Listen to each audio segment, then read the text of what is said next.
Աշխարհը, սիրելի բարեկամներ, ինչպես գիտեք, տոնում էր Սուրբ Զատիկը, երբ Սուրբ Զատիկով եզրափակվեց նաև մեծ պահքը, եւ այսօր դրան ենք անդրադառնալու ենք պահքի թեմային, անդրադառնալու ենք նաև պահքից հետո ճիշտ սննդակարգին, ճիշտ սնվելուն, եւ այս պահին մեր տաղավարում հրավիրել ենք դիետոլոգի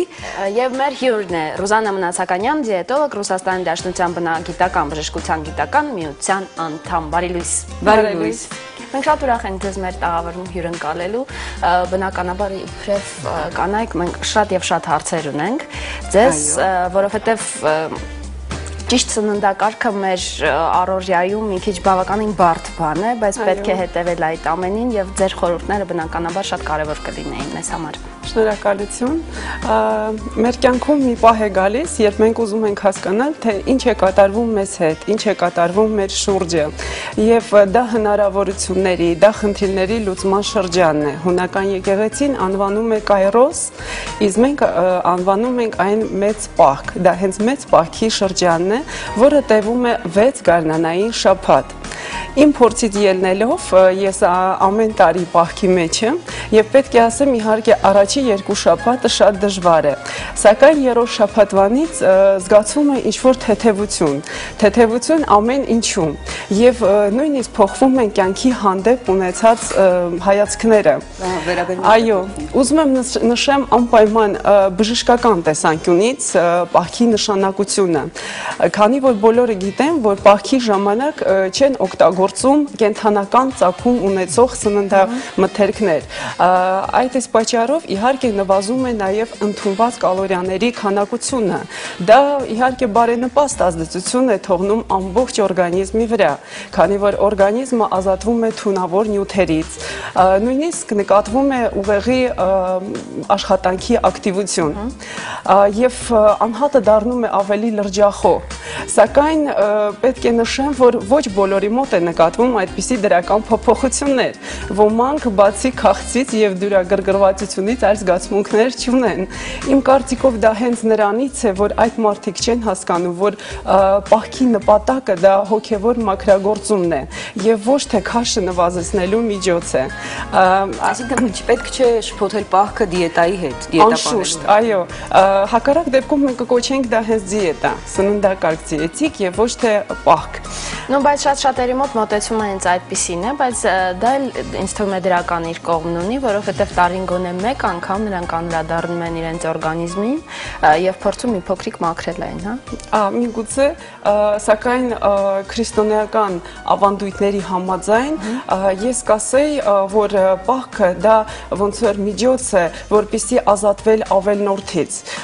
ոչ անհրաժեշտից։ Իսկ մնացածը այդ ուտելիքի, ոգելից, խմիչքներից, հաճույքներից հրաժարվելը, դա երևի ինչ-որ միջոցներ են, որոնք մեզ բերում են այդ նպատակին հասնելու համար։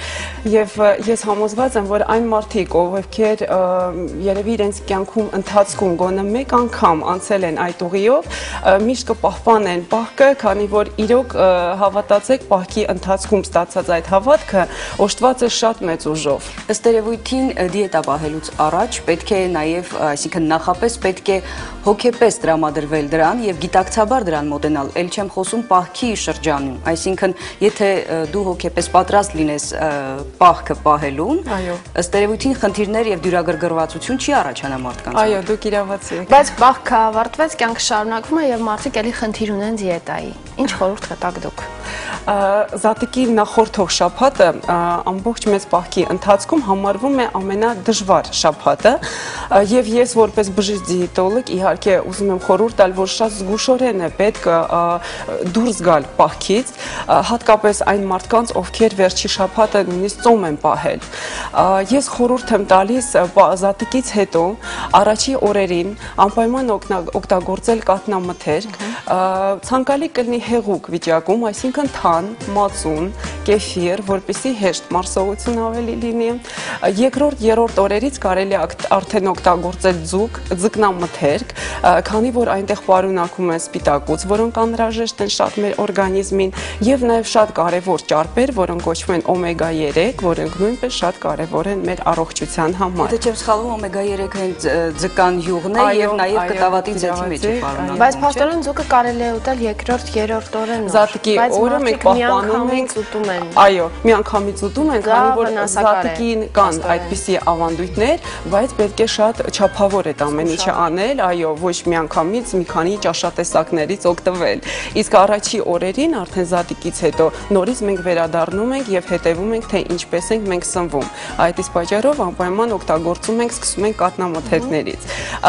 Ուզում եմ ասեմ նշել, որ 3-4 օրը, ավելի ճիշտ երևի 4-րդ օրվանից արդեն կարելի է օգտագործել միս եւ մսամթերք։ Միսը կարելի է օգտագործել նույնիսկ սպիտակ հացի հետ, կարտոֆիլի հետ։ Դա դիետոթերապիայում շատ դա այդպիսի զուգակցումը տեղի չի կարող ունենալ, սակայն այս պարագայում այդ ածխաջրատները նպաստում են կենդանական սպիտակուցի մարսմանը։ Այդ պատճառով մենք հենց խորհուրդ ենք տալիս, որ այդպես հենց սնվեն միսը կարտոֆիլի կամ սպիտակ հացի հետ։ Իսկ որ պարագայում չի կարելի դիետա պահել կամ մեծ պահքին մասնակցել, որ դեպքերում է, որ դա հակացուցված է մարդուն։ Գիտեք, ինձ պահքի հետ կապված շատ հաղորդումների են հրավիրել եւ ես միշտ նշում եի մի շարք հիվանդություններ, որի ժամանակ չի կարելի այդ մարդկանց պահպանել։ Սակայն ասեմ ձեզ, հենց երեկ զանգում է իմ հորեղբայրը, որ ապրում է Միլանում, նա շաքարային դիաբետով հիվանդ է եւ ասում է, որ ես ինձ շատ լավ եմ զգում, նա եւ պահքն է պահել, եւ ծոմն է պահել նույնիսկ, եւ շաքարը նույնիսկ նրա շատ իջեցել է, ամենացածր մակարդակով նվազել է, այո, մենք շատ զարմացանք եւ ես որոշեցի չեմ կրկնի այդ հիվանդությունների մի շարքը, իրոք երևի թե ամեն մարդ իր համար պետք է որոշի, իհարկե շատ զգուշորեն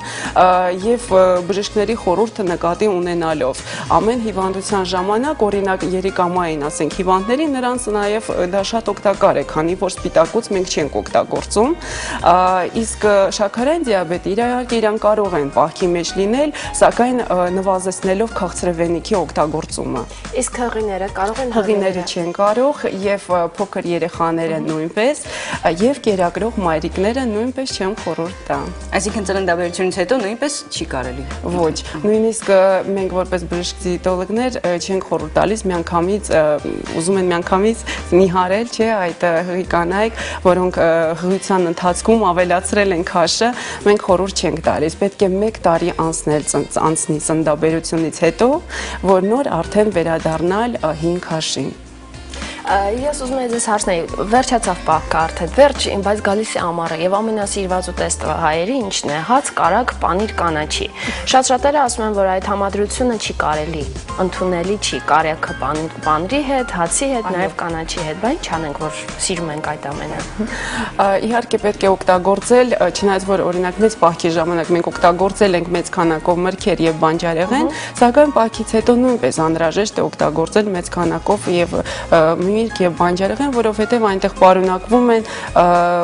վիտամիններ, որոնք շատ անհրաժեշտ են մեզ եւ կարելի է պատրաստել աղցաններ, այդ եւ մրգային աղցան կարելի է պատրաստել եւ բանջարեղենով աղցաններ կարելի է պատրաստել, բայց խորհուրդ չեմ տալիս ինչ որ օգտագործել